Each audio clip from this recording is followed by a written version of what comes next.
Remember, guys, how this stuff works is you're not trying to manifest in this reality.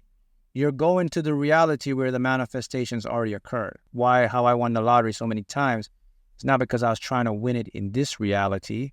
No, what I did, I put myself in the reality that I've already won. Like I showed a quick pick ticket where they give you the random numbers, and each of those numbers are already a winner in some universe, because according to quantum theory or quantum law now, it states that there's an infinite not infinite outcome of every decision you made or I ever made in my life.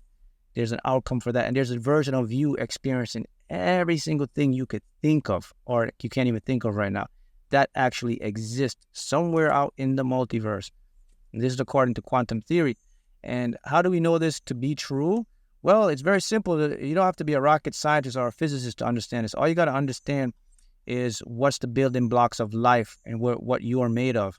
The building blocks of life are particles of energy, quantum particles, or quantized, or whatever they call it. And what that does is basically quantum physics, the science shows you how all the stuff in your life come into existence. And what they discovered is in quantum theory or quantum physics, particles are appearing and disappearing in different dimensions. And now these different dimensions, I found out these are different universes. Not only that, these particles, they can be stuck in all the possible outcomes, and that's called superposition until I observe them. So that's how they kind of got the clue that, okay, maybe there's like a multiverse.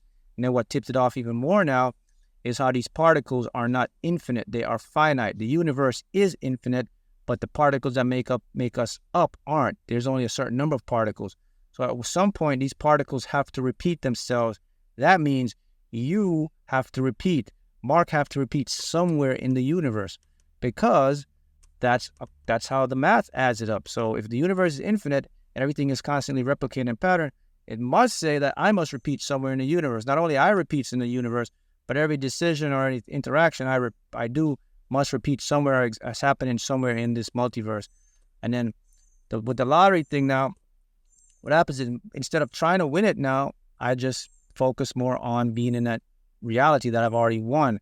And then I switch realities, which is it's very unobservable, because any minute shift in the reality, you won't notice it. Like I told you, I said there could be a leaf on the tree that fell off in your reality. And in the reality you won, the leaf on the tree didn't fall off. And that the tree and that leaf is somewhere in the Amazon jungle that you can't see. Boom, your reality looks the same, but it's a different reality. So this can get really, really deep and really, really down. We can go down a rabbit hole, but you get what it is. So that's how and now remember now, when you get to these realities, you are shifting states of being. See how that works? Now, and let me tie this in to show you about a desire now and when you visualize something. So if someone is thinking about what they want or desire something, right? You've actually created it already. Yeah, it's actually there in the fifth dimension as something ready to manifest. So the reason you can't see it in that fifth dimension is because your brain is very limited. Your brain is just enough to get by. The way our brains evolve, it can't see all the dimensions. It only can see the 3D world. So your senses can't get to that place. But nonetheless, it's there because the vibration is so fast, we haven't developed the senses to interact in that realm. Therefore, we have to wait. That's where people get time come from. You wait until the vibration slows down. When it slows down, you experience. So what slows down the vibration for me to get what I want? Getting out of resistance mode. The less you resist, the more easier it comes in. Resistance is what keeps it in that realm. The longer you resist, the longer it takes to manifest something. Do you see it? Do you see how that works?